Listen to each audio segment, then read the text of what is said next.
Assalamualaikum warahmatullahi wabarakatuh. Shalom, Om Swastiastu, Namo Buddhaya, Salam Kebajikan Rahayu untuk kita semua.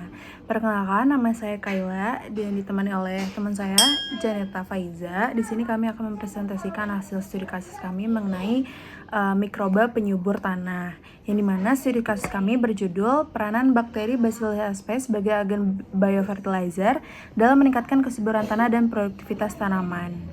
Hal yang melatar belakangi dari adanya studi kasus ini adalah dijelaskan bahwa penelitian ini didasarkan pada masalah utama, yaitu dalam pertanian modern berupa degradasi tanah dan dampak negatif dari penggunaan pupuk kimia yang secara berlebihan.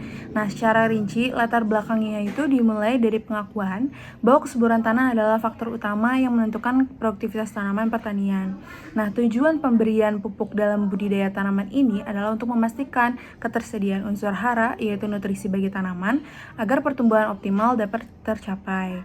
Namun, penggunaan pupuk kimia yang berlebihan justru menyebabkan dampak negatif pada ekosistem seperti pencemaran lingkungan, penurunan kualitas tanah, rusaknya sifat fisik tanah, bahkan penumpukan bahan kimia berbahaya yang dapat mempengaruhi produktivitas tanaman. Nah, untuk mengatasi hal tersebut, penelitian ini mengusulkan menggunakan biofertilizer atau pupuk hayati sebagai alternatif yang ramah lingkungan untuk mengurangi ketergantungan pada pupuk kimia.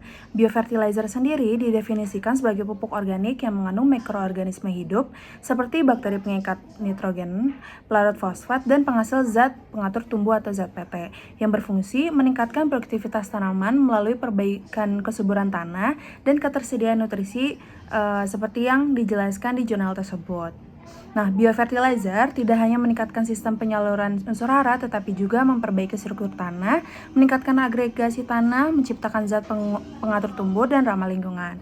Oleh karena itu, jurnal ini hadir dalam celah dari masalah yang melatar belakangi tersebut. Nah, setelah kita mengetahui masalah yang melatar belakangi dari jurnal ini adalah penggunaan pupuk kimia yang berlebihan dan solusinya itu menggunakan biofertilizer, nah jurnal ini memfokuskan pada bagaimana salah satu bakteri yang dapat berperan menjadi biofertilizer ini dapat mengurangi penggunaan pupuk kimia dan membantu petani juga untuk mengganti pupuk kimia tersebut.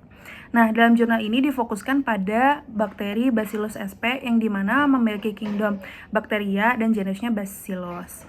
Nah, untuk ciri-ciri dari bakteri Bacillus sp ini adalah dari bentuknya sendiri, batang pendek, gramnya positif, dan sifatnya aerobik atau fakultatif anaerobik. Nah, untuk manfaat yang dimiliki oleh Bacillus sp ini dari endosporanya sendiri, sifatnya itu tahan akan ekstrim dari kekeringan, adanya bahan atau zat kimia yang berlebihan di dalam tanah itu bisa membuat awet di tanah.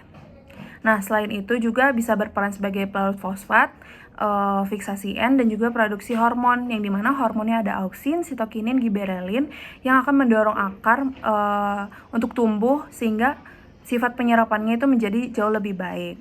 Terus antagonistiknya itu memproduksi antimikroba untuk melindungi tanaman dari patogen, dan manfaat lainnya juga selain dari hal yang sudah disebutkan itu dapat memperbaiki struktur tanah, tingkatkan retensi air atau udara, dukung pertanian berkelanjutan. Nah, untuk peran Bacillus sp sendiri, aktivitas bakteri ini mampu memperbaiki struktur tanah sehingga tanah menjadi lebih gembur dan kemampuan menyimpan air dan udara menjadi meningkat. Nah, Bacillus sp sering dimanfaatkan sebagai agen biofertilizer karena dua keunggulan utama. Yang pertama itu kemampuan membentuk endospora dan mekanisme antagonistik yang beragam. Nah, endospora merupakan struktur bakteri yang dapat bertahan dalam kondisi lingkungan tidak sesuai atau berbahaya, seperti kekeringan, kekurangan nutrisi, dan kontaminasi bahan kimia. Nah, bakteri ini juga memiliki peran penting dalam menghasilkan berbagai enzim ekstraseluler yang dapat menghidrolisis bahan organik dan berfungsi sebagai mediator transformasi unsur mikro yang dibutuhkan oleh tanaman. Nah, Bacillus sp sendiri berpotensi besar sebagai agen pupuk hayati dikarenakan kemampuannya dalam melarutkan fosfat yang terikat dengan unsur lain seperti Fe, Al, Ca, dan Mg, sehingga meningkatkan ketersediaan unsur P bagi tanaman dan pengikatan nitrogen. Bakteri ini dapat mempercepat pertumbuhan tanaman dan meningkatkan produktivitas dengan mengubah nitrogen menjadi amonia dan melarutkan fosfat menggunakan enzim nitrogenase dan fitase. Sebagai bakteri tanah, Bacillus sp dapat mengkolonisasi permukaan akar tanaman dan menghasilkan fitohormon seperti auksin, sitokinin, giberelin, dan etilen. Hormon-hormon ini dapat mempengaruhi pertumbuhan sel pada sistem perakaran dan meningkatkan perkembangan akar lateral dan bulu akar yang pada akhirnya dapat meningkatkan penyerapan air dan unsur hara.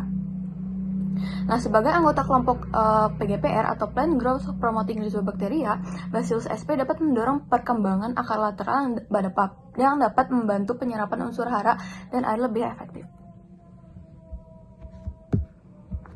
Sebagai penutup dari presentasi kami kali ini, yaitu dapat disimpulkan bahwa biofertilizer merupakan pupuk hayati yang mengandung berbagai mikroorganisme yang berguna untuk tanaman.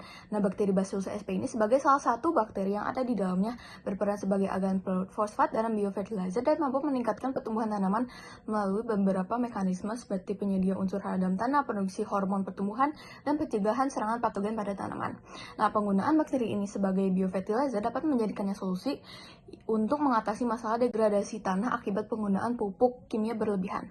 Pemanfaatan bakteri ini sebagai agen biofertilizer dapat menjadi alternatif pengganti penggunaan pupuk anorganik. Dengan adanya kesadaran petani akan dampak positif dari biofertilizer tersebut, diharapkan mampu meningkatkan pengembangan pertanian yang berkelanjutan, mengurangi ketergantungan pada pupuk kimia, serta menjaga keseimbangan ekosistem tanah untuk generasi yang mendatang.